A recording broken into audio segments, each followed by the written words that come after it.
Hello, you're welcome to the Channel 1 Newsroom on Channel 1 TV. We're broadcasting live from our studio at number 5, Ola Hansen Lane at Tesano here in Accra. I am Charles Osukumi. Coming up. Ashanti Regional Minister assures Sikaman Brofield the residents of support after helicopter crash recovery efforts.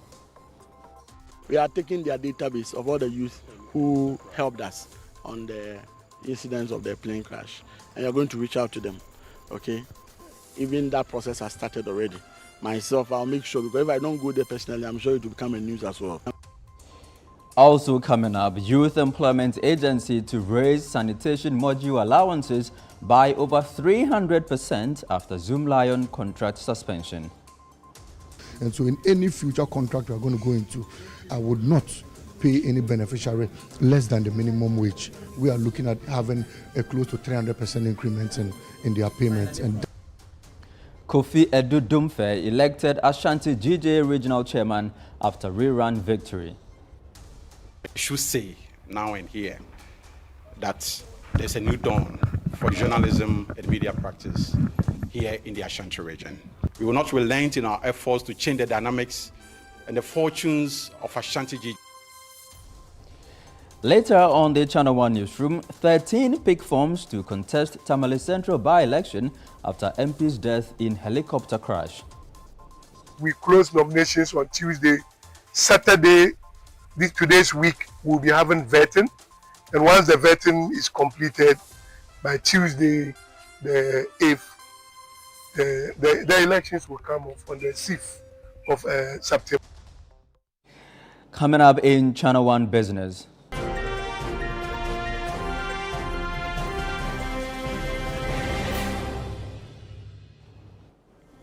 Egg traders lament falling sales despite record production.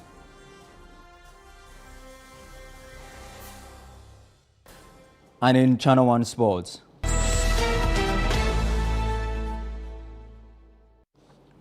Ex-national team players present KGL Democracy Cup to Speaker of Parliament ahead of September 5 match.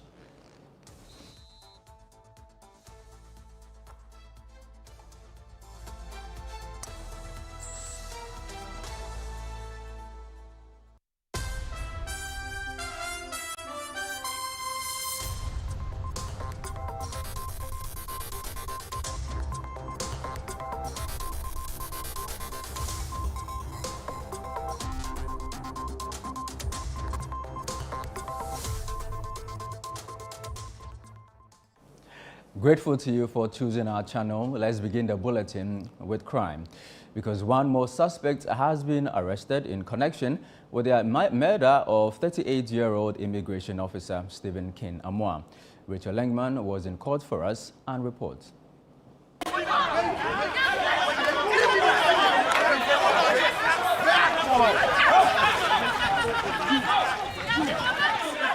The Adabraka District Court on Friday adjourned the case to September 4, 2025 as investigations continue. While 2 suspects are now in custody, 1 more remains at large. In court, the prime suspect Brightawe and the second accused, Thomas Ziga, also known as Nijase, were present. Counsel for Ziga, Gordon Abuaje, pleaded that his client, who appeared hurt and limping, be sent to the Korle Bu Teaching Hospital instead of the police hospital where he has already been treated twice without improvement. Prosecutors opposed the request, insisting the police hospital is adequately equipped. The judge ruled that a formal application must be filed if the defense insists on the transfer. Outside the courtroom, tensions ran high. Family members of the slain officer expressed frustration over the adjournment, citing the financial strain of repeatedly traveling for proceedings.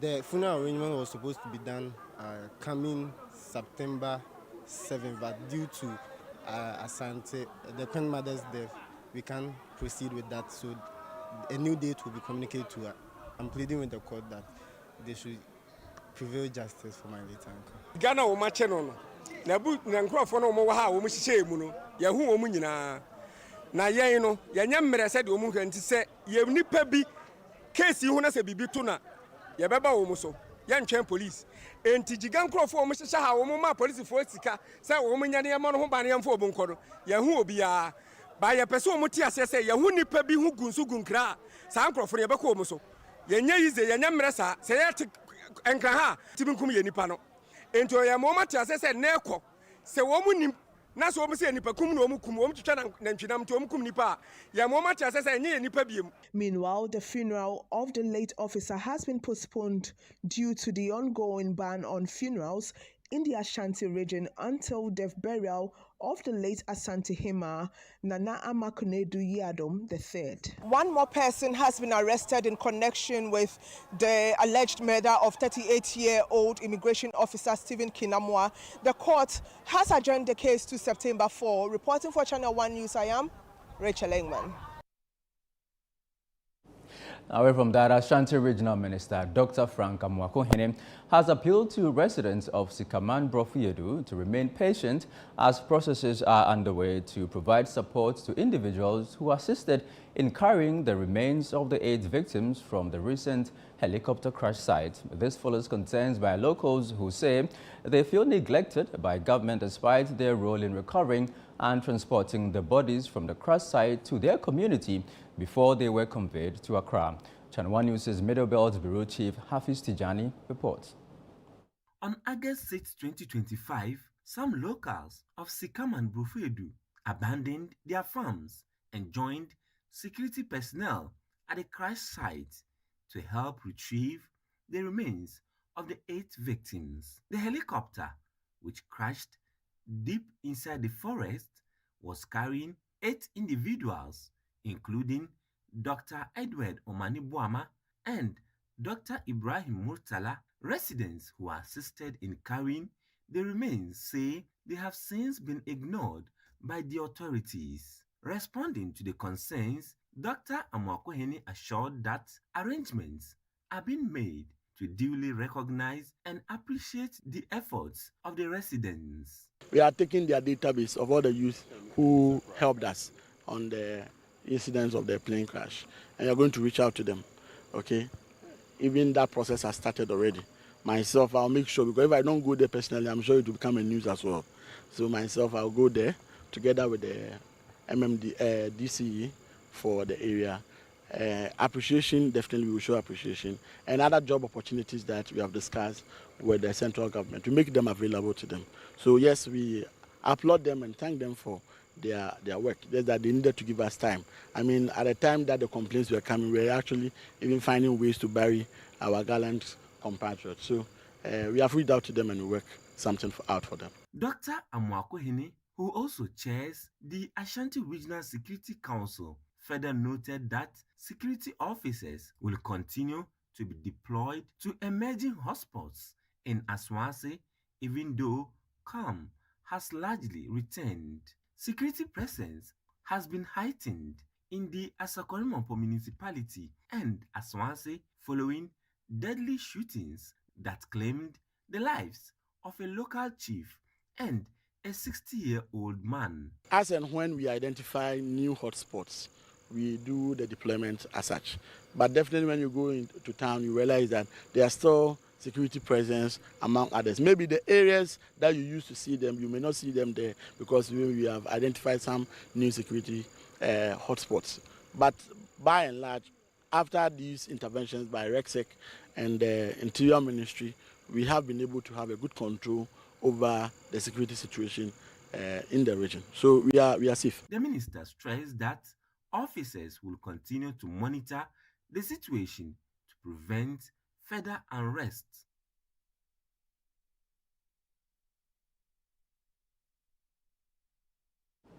Let's now focus on education because candidates across the country will sit for the social studies paper on Monday, August 25 as the 2025 WASSCE continues.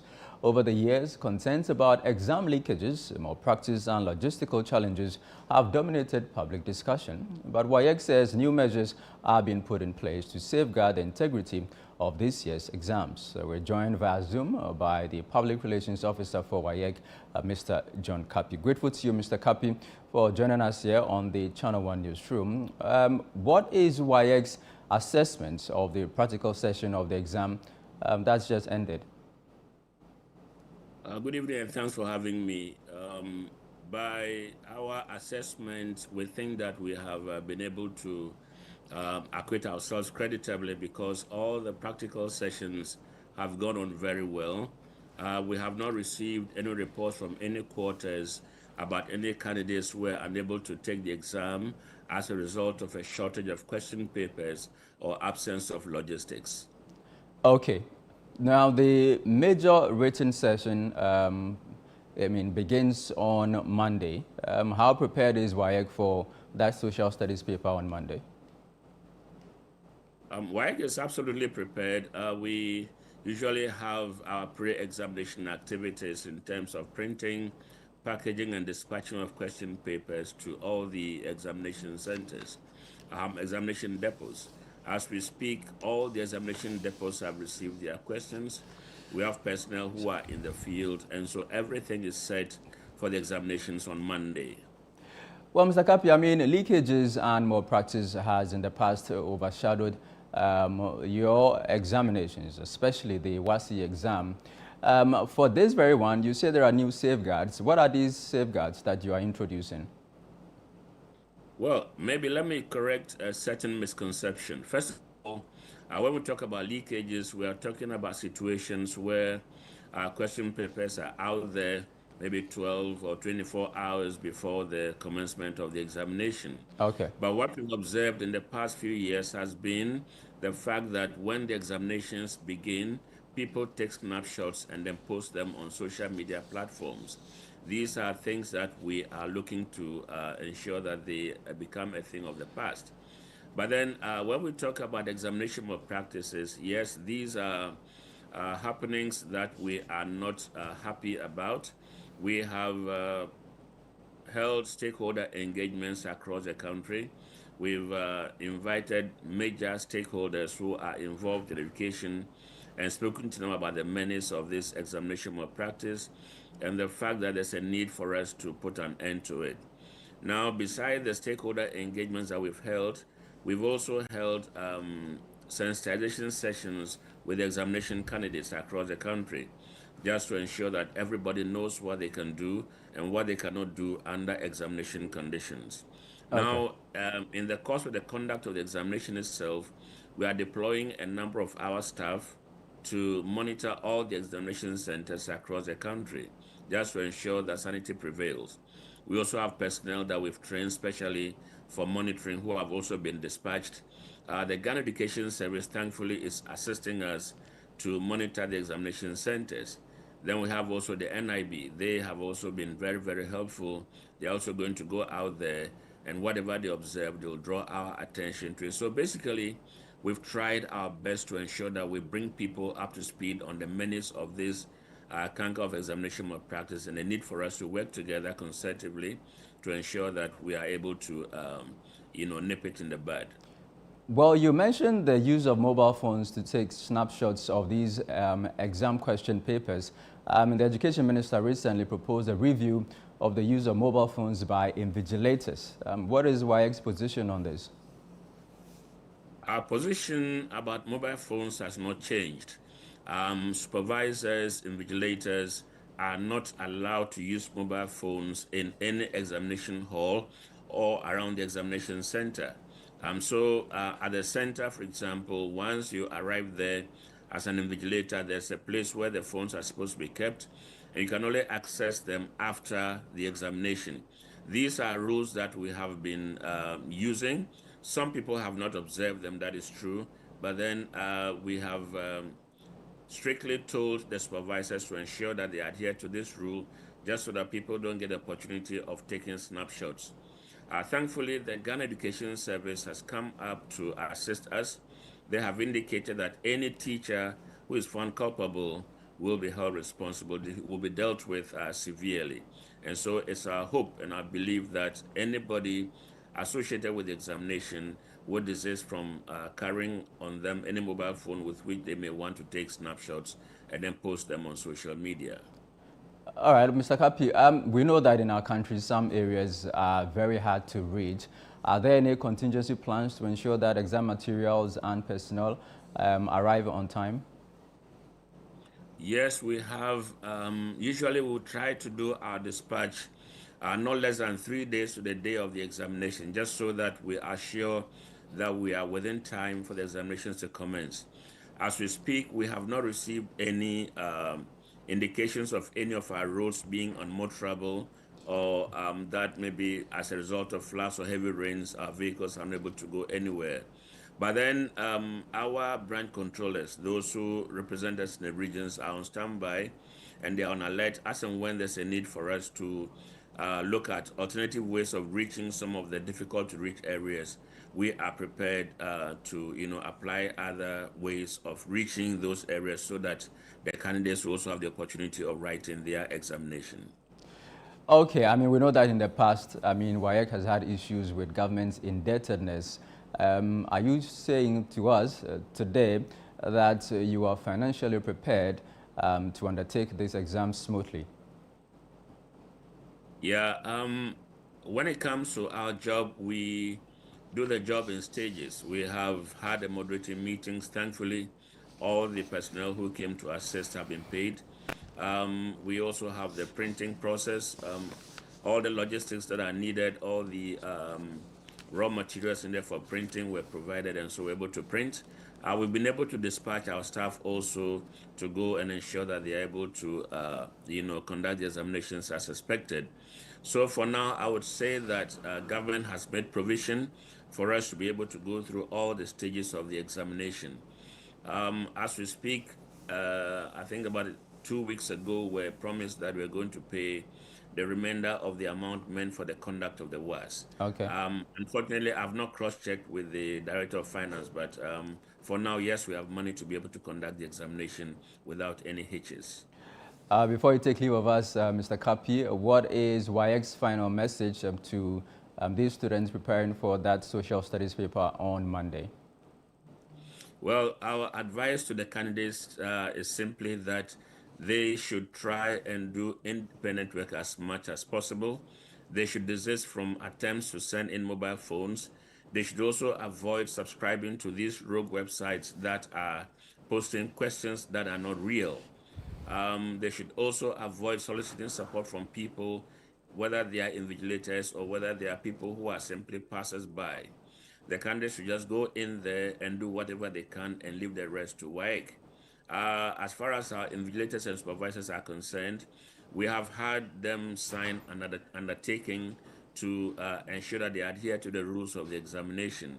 Our prayer is that each of them would adhere to the terms of that agreement that was signed, just so that we'll have sanity prevail across all our examination centers. All right, I'm grateful to you, Mr. Kapi. John Kapi is the Public Relations Officer for the West African Examinations Council.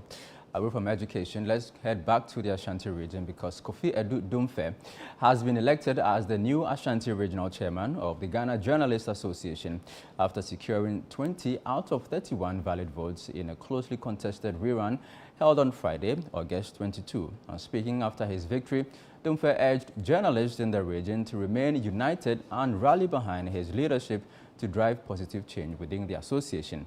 Channel 1 News' Ashanti Regional Correspondent Fatih Aminu Ibrahim has more.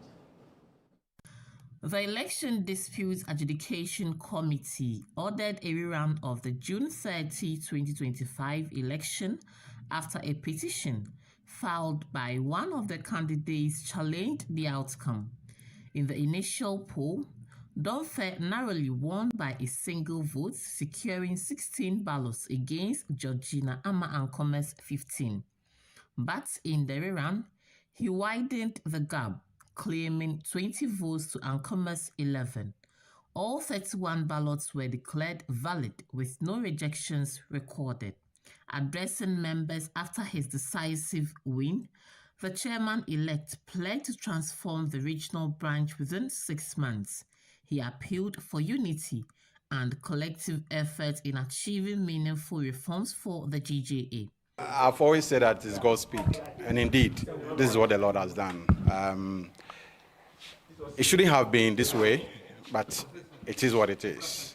I said from the beginning that this election that we went to was for the liberation of the media in the Ashanti region.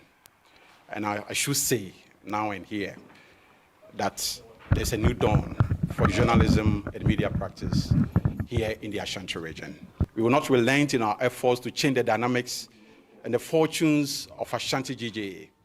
And I stand here in the capacity as the chair-elect on behalf of my members to say that within the next 6 months, transformation will be experienced in Ashanti region in terms of our profession. And that is a commitment I'm upholding and I'm promising all. President of the Ghana Journalists Association, Albert Kwabena Jumfo, who monitored the election, congratulated Domfe and urged all candidates to accept the outcome in good faith. He called for unity among members to advance the work of the association.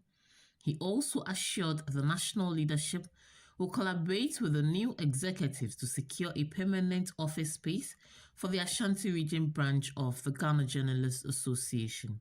It was a very smooth process, and the outcome or the result says it all. So for me, it's a good one, and kudos. I think Ashanti region has won. It's not Kofi, it's not a victory for Kofi, it's not a victory for anybody. It is time for all of you to come together. Following his landslide victory, chairperson-elect for the Ghana Journalists Association in the Ashanti region has urged journalists within the region to be united in order to help him achieve his set goals. For Channel One News, I am Fatih Amin Ibrahim, Ashanti region.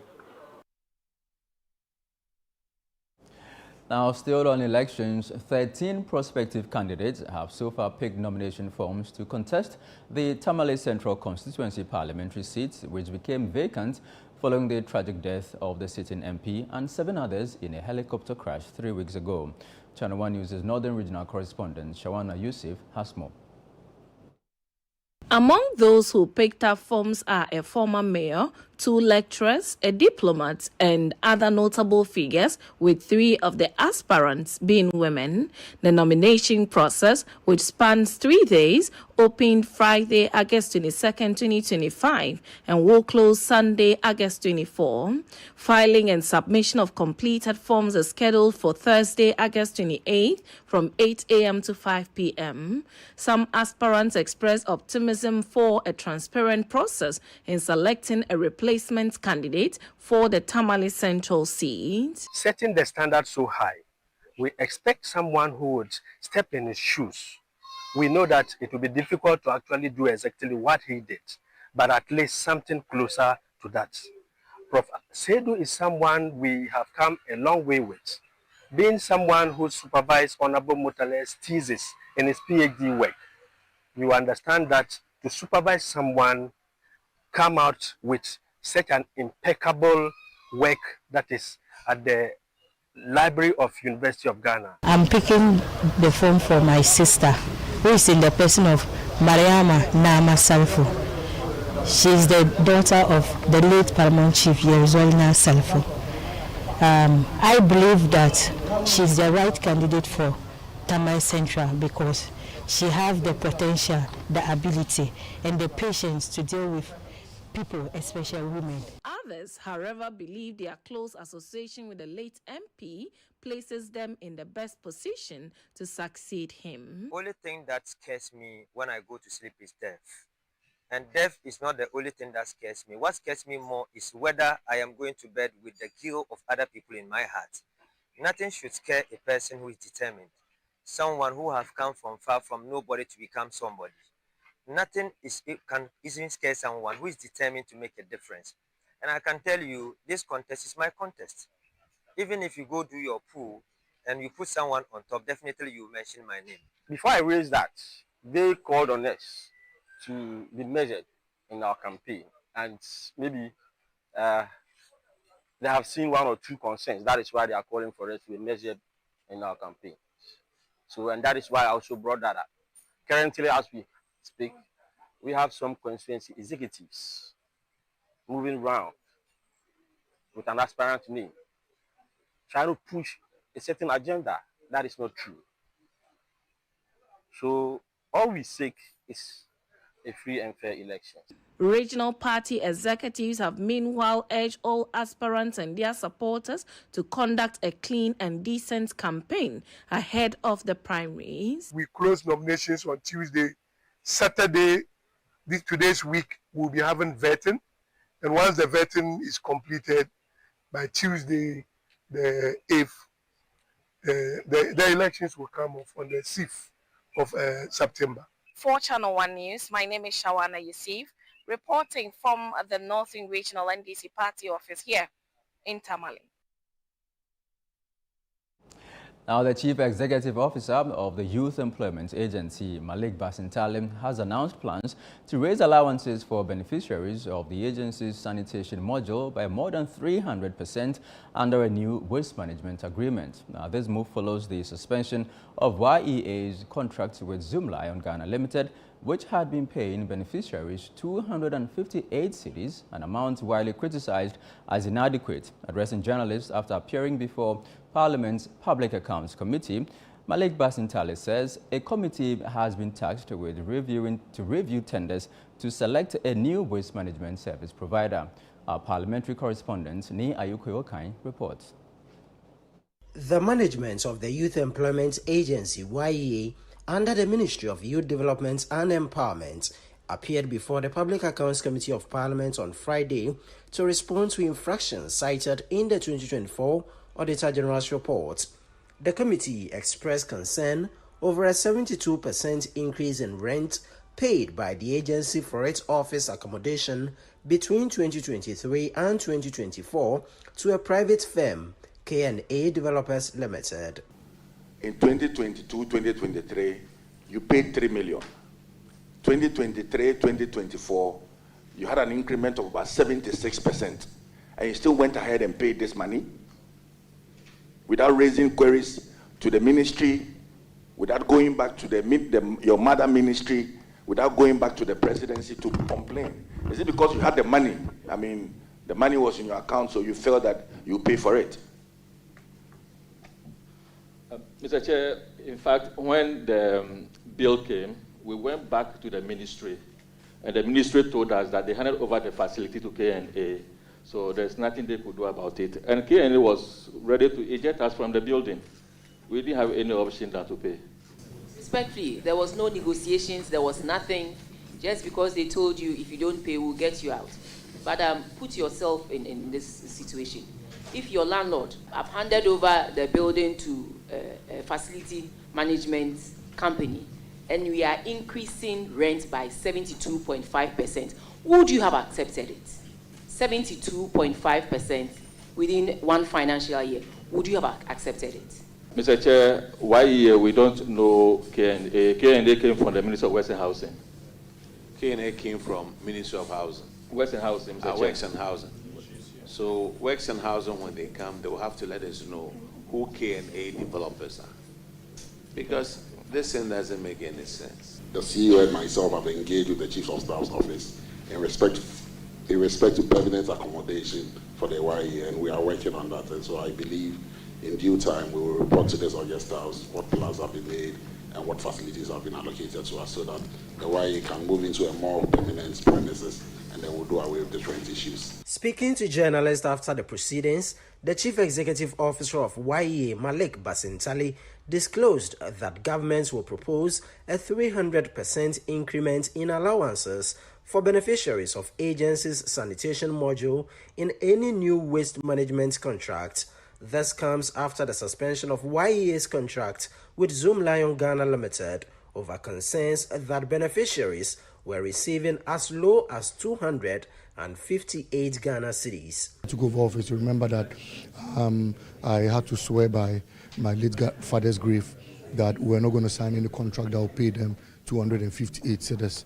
I said so because 258 cedis was unreasonable, and in this modern era, paying someone 250, in fact, dashing someone 258 cedis even means you've done nothing. Not to talk of paying someone 258 cedis as salary. If you dash someone 258 cedis today, he only say thank you because it's free money, but not because he'll be able to do a lot for him.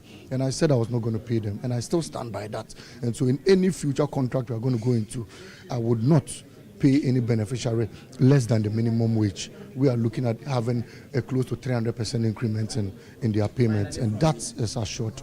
The Public Accounts Committee further directed the Ministry of Education to, within 60 days, halt the payment of responsibility allowance to 8 staff of the Lambusie District Education Directorate who were found to be receiving salaries without performing any duties. They are not entitled to responsibility allowance. We have taken steps. We've written to Director General through Regional Director for the stoppage of the allowances, but it continues. And we have also taken some measures for the recovery of this amount. So far, we've recovered 10,000 Ghana cedis. If your attention has been drawn to it, and you sit here and boldly say that, yes, it is still going on, that is not good. And that is what he's telling you, you will have to explain further, because sometimes we all go the extra mile to discharge our mandates. I want to plead that you allow us time to address what is clearly a systemic challenge. In the meantime, all efforts will be made to ensure that those who have benefited from an allowance they were not qualified for will refund such monies. You are still watching the Channel 1 Newsroom on Channel 1 TV. Still ahead. Egg traders lament falling sales despite record production. We have details in a moment. Please stay with us.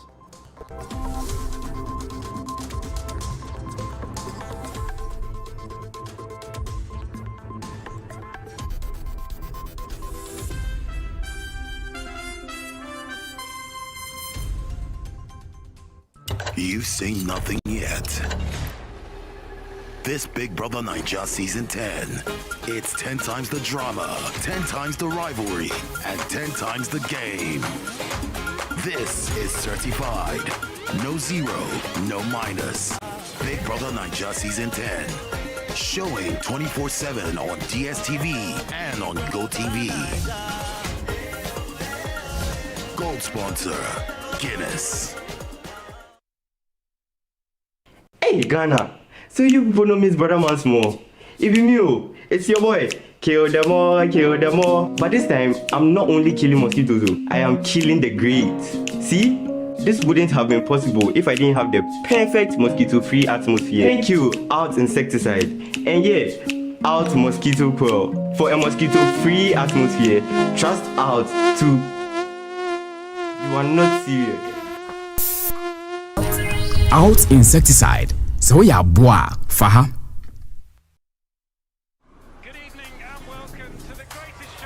This is a people's game. They will be bubbling about this one for weeks and months to come. Let's go!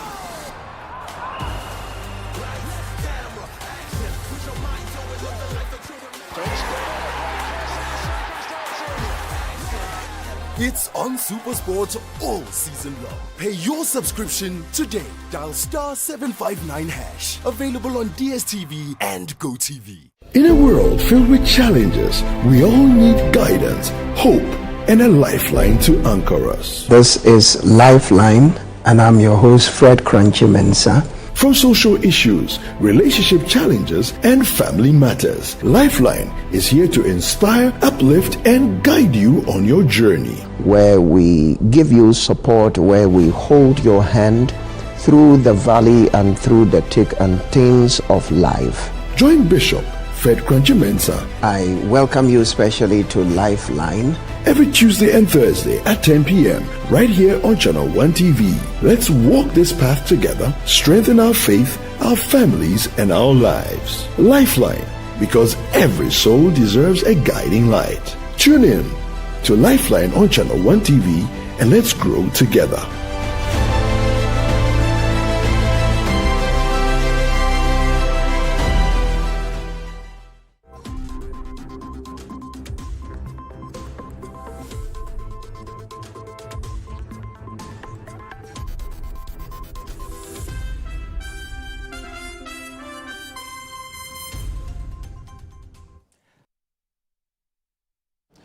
Welcome back. This is the Channel 1 Newsroom on Channel 1 TV. Up next is Channel 1 Business with Netele Nete Ajaho.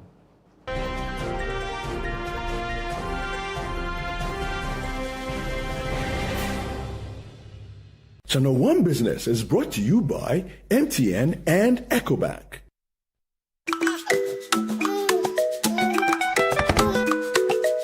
How may I help you today? We'd like to open a bank account.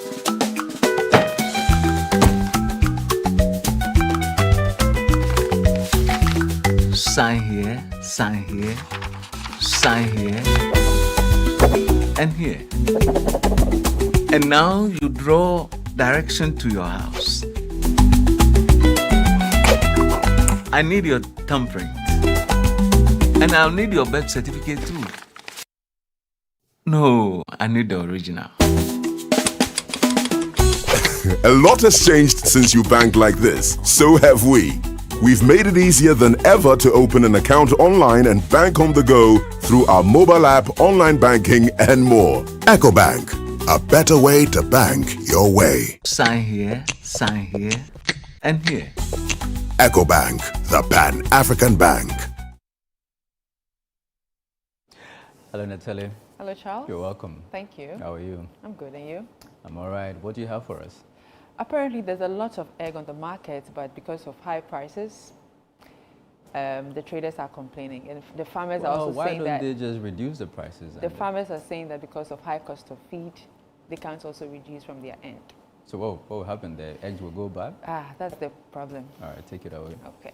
Now, egg traders at La Paz and the Mala markets in Accra say sales are plunging even though production is at a record high. They blame the persistent rise in poultry feed costs, which has forced farmers to increase prices and wipe out the benefits of the glut. Daniel Ojo-Mensah reports. The traders insist that the cost of poultry feed remains the single most pressing challenge in the egg market. With farmers passing on the burden to consumers, egg prices continue to climb, discouraging many households from buying as frequently as they used to. For Elizabeth Nuete, a trader at the La Paz New Market, cutting feed costs would be the surest way to boost egg consumption. Farmers no so kosiana no mudi feed akoko no mo no enti so mo nto a omo so timi nye adwuma no ma ne nye yi because omo di ba na omo di bre na yetimi nto a yetimi nkoti omo ka no mo di afide akoko no mo no mo timi atu kosia no enti na chese adwuma no gu na egu ko no ti esrese omo mwae no mo ti feed ni so ma omo no mo so timi ti so mai na yetimi ton first no na we say no me start here na 55 and now 52 omo di bre wa 22 cedi na ye di tuso nso say no we ekodi 60 and now 58 omo di buy ni lorry fe ni ko 56 now so di agi 58. At Mala Market, however, one trader dismissed talk of a glut, arguing that sluggish sales, not overproduction, are creating the illusion of oversupply. Wa ulo bako ekwe jela wa ebuko magete yi kula e kan down kra nyumbo pe si magete le yi wa ulo we buko price e nwe bi an we 70 cedi 65 70 kage no ko ebu e first ko de cho wo go 45 wo go 40 cedi si bi an be na kan e nwe e wa gbe ko shikula. Meanwhile, the Chief Executive Officer of the Greater Accra Poultry Farmers Association, Ali Mohammed, revealed that farm gate prices of eggs have dropped. He urged traders to ensure those reductions are passed on to consumers. We try to sensitize those who pick eggs from the farm gates to do something about their pricing. But the post-market survey is telling us that no, they are not responding. They are not responding at all. It's actually having a toll on, because the farmer realized, look, patronage has fallen. So just to, because there's no proper storage from these our local farmers too. So they try to do that kind of, you take more, I'll reduce by this number of cities for you.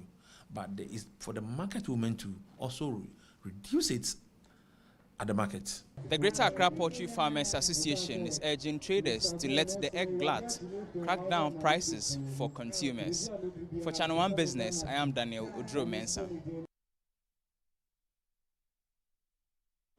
Now, the Bank of Ghana is expected to adopt a more accommodative monetary policy stance in the second half of 2025, a move that could see lending rates fall below 20% for the first time in many years.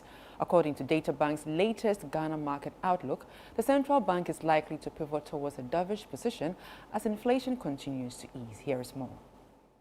Headline inflation dropped to 12.1% in July, down from the 23% in January, aided by lower food prices, fuel cost stability and a stronger cedi. Analysts say this disinflationary trend provides the BOG with room to lower its benchmark policy rate, which currently stands at 25%.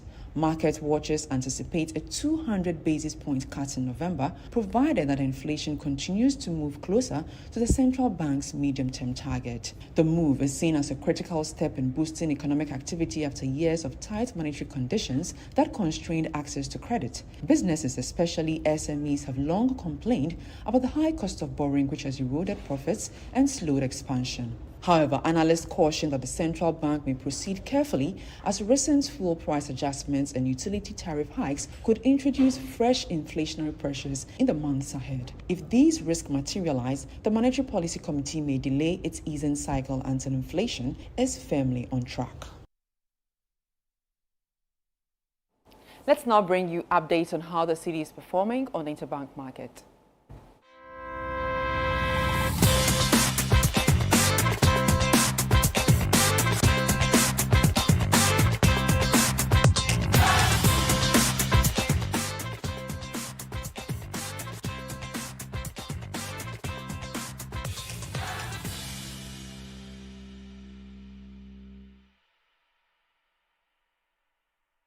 And that's all for Channel 1 Business. My name is Neteli Nete Ajaho. Back to you, Charles.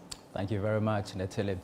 Let's do some other stories. And traders along the Korle Bu stretch have expressed concern about being asked to vacate the stretch, insisting they provide vital convenience to patients and residents in the area.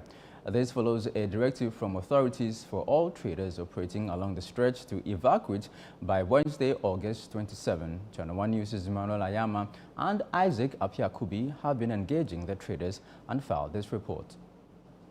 Ayoko, not her real name, has traded at the Korle Bu lorry station market for over a decade. She recalls how the market once flourished until some shop owners began selling on the streets while converting their stalls into residences. Yeba hano. Ade na ye se ehɔ no. Omo de ho asa station. Any ade ton. Nti ha no ye ma ha. Nti omo wo shop wa ha no. Omo nyoma kotena fie. E na omo ton ade wa ho so ye nto. Nti obi wa ha odi nema hyem. Obi so ha odi ma obi se ondem. Nti na ye ti say shop no bi mu da ebi mu. Na nye say ye de aye dan. Although the Accra Metropolitan Assembly originally designated the space for trading, many vendors have resorted to operating in unauthorized spots. Directives for traders to evacuate unauthorized sections of routes and pavements in Accra isn't anything new. The latest targets traders selling along the Korle Bu stretch. They've been given until Wednesday, August 27 to move. Will they badge? I don't think that will be a good move because one, we've been here for long, and people inside the hospital, we make things easy for them. So once they come outside here, they can get what they want. Yenya mechanic say yale for the hanuma ya ba say ba hwe o ye de be ha yi pa the say wo hospital ni insider koto aduru ha ko yesi wo ha ko fa hansin ha eno nko aho bre kura anyere enya agro. In an interview, the AMA admitted that the lorry station market is currently not in a suitable condition. However, they assured that by the stated deadline, the space will be rehabilitated. You know, the lorry station has a market within that particular MP. Although there are some activities ongoing on now, Mayor has instructed that our West Department moves in to ensure that the areas are cleared and designated for these traders to move in by Wednesday. So that is currently what is happening. All sorts of activities are happening there. There are people even selling food, which is a public health concern, considering the fact that that particular area is a health facility. The congestion within that enclave, looking at the waste that they generate and all that. So it is something that we would not be allowing trading activities within that very enclave.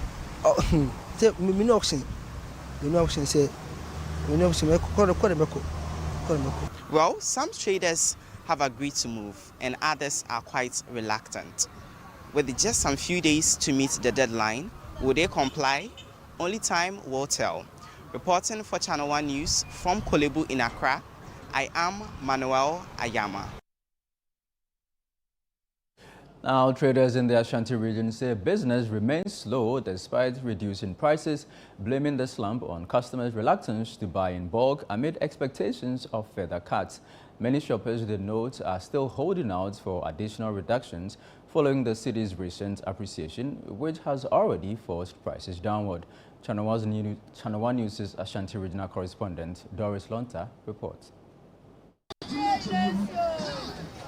Since the beginning of 2025, the Ghanaian cedi has strengthened significantly against major currencies, prompting many traders to adjust prices. On May 14, 2025, the Ghana Union of Traders Association (GUTA) and the Association of Ghana Industries (AGI) announced a 60-day period for businesses to align prices with a stronger currency. This followed a meeting with the Trade and Industry Minister, Elizabeth Ofosu-Adjare, after mounting public pressure for market prices to reflect the city's gains. While several traders have complied, others remain cautious, citing operational costs. GUTA has since directed them to reduce prices. But in interviews, some traders insisted that even after lowering their prices, sales continue to dip as buyers delay purchases, expecting more reductions. From the onset of this year, I think there has been a lot of some price reduction stemming from the fact that there has been some form of cedi appreciation. So we are second suppliers of goods, and where we've been getting our goods, they have reduced it for us. So automatically, it has affected people over here. Sometimes when they come, they said because of the dollar has been reduced, they are still expecting more reduction for the sales. So they say if they buy in large quantities and the price reduce again, they will lose. So when they buy, some people can buy, let's say buying 1 carton or 2 cartons, they will buy in pieces because they think that the dollar will still reduce and the price will come down again. They cautioned against overstating the impact of the cedi's appreciation, warning that constant talk of price drops is eroding customer confidence and straining relations between traders and buyers. A lot of the customers think the price has really gone down, but then in actual fact, it's not like that. The highest you can go is like 10 cedis.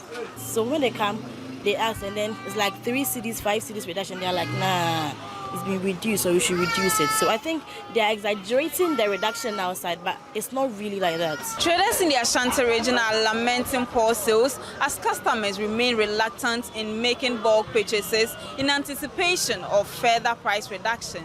Reporting for Channel 1 News, I'm Doris Lonta, Ashanti region. This is still the Channel 1 Newsroom on Channel 1 TV. Still ahead.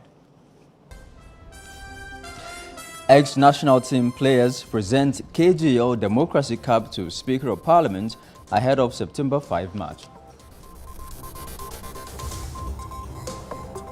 We'll be back in a bit. Please don't go away.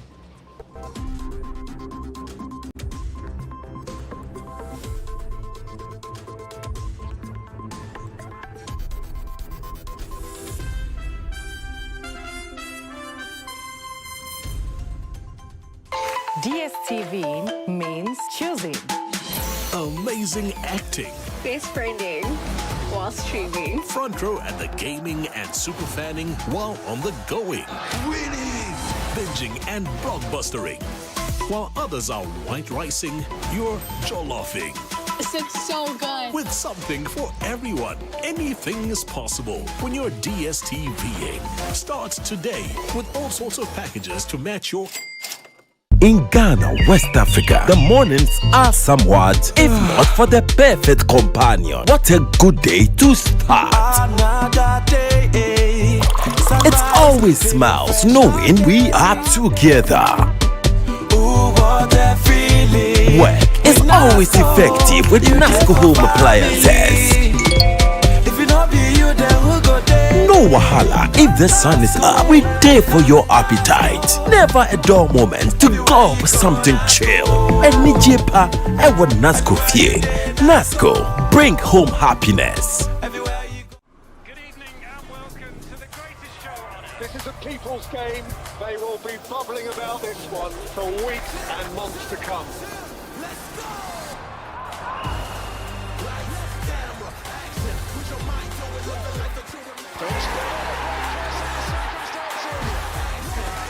It's on SuperSport all season long. Pay your subscription today. Dial *759#. Available on DSTV and GoTV.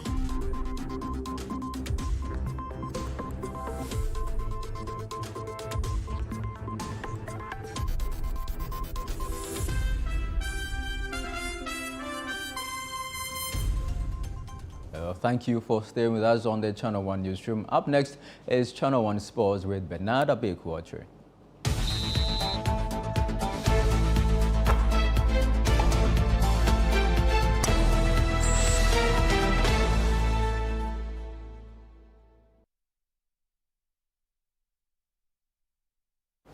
Abeku, you're welcome. Thank you. How are you? What do you have for us in sports? We went to meet the Honorable Speaker of Parliament today, and it's all in anticipation or in preparation for the big game, the Democracy Cup, which is to foster peace and all. But also know that Chelsea is winning by 5-1 in the Premier League. Their second game, their first goal, they drew. The second game, they are winning. Well, good for them. Let's talk more. We'll talk about that later. But a delegation of former Black Stars players led by ex-captain John Mensah, together with George Alassane and Amanko Amriku, on August 22, 2025, presented the KGL Democracy Cup to the Speaker of Parliament, Right Honorable Alban Bagbin, at the Speaker's Conference Room. The presentation forms part of activities ahead of the much-anticipated football match set for September 5 at the University of Ghana Sports Stadium. I was present and filed this report. The 2025 KGL Democracy Cup was officially presented to the Right Honorable Speaker of Parliament, Alban Bagbin, on 22nd of August 2025 at the Speaker's Conference Room. The Democracy Cup, introduced in 2024, is a parliamentary initiative that leverages the unifying power of football to promote democratic values, civic participation, and peaceful coexistence. After a successful presentation, the Speaker expressed confidence that this year's would be exceptional. We hope and pray that His Excellency will also find time on that day to come to the sports stadium. We are proposing the 5th of September to join us. It's a proposal we are making, so that we will start with the curtain raiser. Parliament will play a team of the judiciary.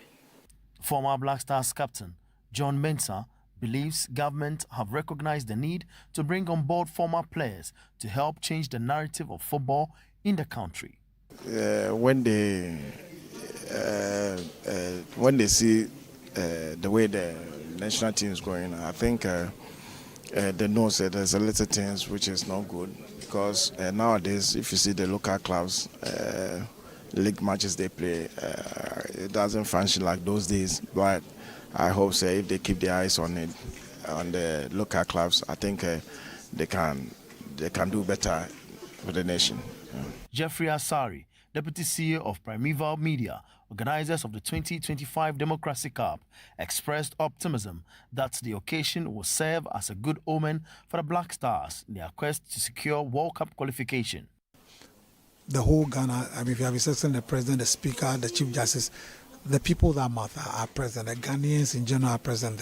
What a way to have a good omen ahead of the Black Stars game. So for me, I think it's going to be wonderful and great. The 2025 Democracy Cup was presented to the Speaker of Parliament, Right Honourable Alban Gbagwin. He accepted it and gave his word to make sure that we see something terrific later in September as we play the Democracy Cup, an initiative that is to foster peace and unity. Reporting here from Parliament, I am Bernard Abekwatri for Channel One Sport. Away from that, Nottingham Forest boss Nuno Espirito Santo has cast doubt over his future, admitting where there is smoke, there's fire, as speculations intensify around his job. The Portuguese manager conceded that his connection with Marinakis has changed as the owner of the club, leaving his future at the city grounds under serious question. Nuno was rewarded with a new contract in June after guiding Forest into Europe last season, but his recent comment hinted he may be bracing for the end of his tenure. Look, I always had a very good relationship with the owner. Last season was very, very, very close, almost daily basis. This season, not so well. But I always believe that dialogue and what you say or your opinion is always valid, because my concern is the squad and the season that we have ahead of us. But our relations has changed. It's changed? Yeah, it's not so close. It's not on a daily basis. So, yeah. Is that a good thing, though? Or? No, it's not good. It's not good. I think everybody at the club should be together, but it's not the reality. Well, that's your sport, and I am Bernard Abekwatri. Charles, over to you. Grateful to you, Abeku. Well, on that sporting note, we draw the curtains on this edition of the Channel One Newsroom on Channel One TV. But before we go, let's recap our headlines. Ashanti Regional Minister assures Sikaman Brofield residents of support after helicopter crash recovery efforts. Youth Employment Agency to raise sanitation module allowances by over 300% after Zoomlion contract suspension. Kofi Edu Dumfe elected Ashanti GJ Regional Chairman after rerun victory. And 13 pick forms to contest Tamale Central by-election after MP's death in helicopter crash.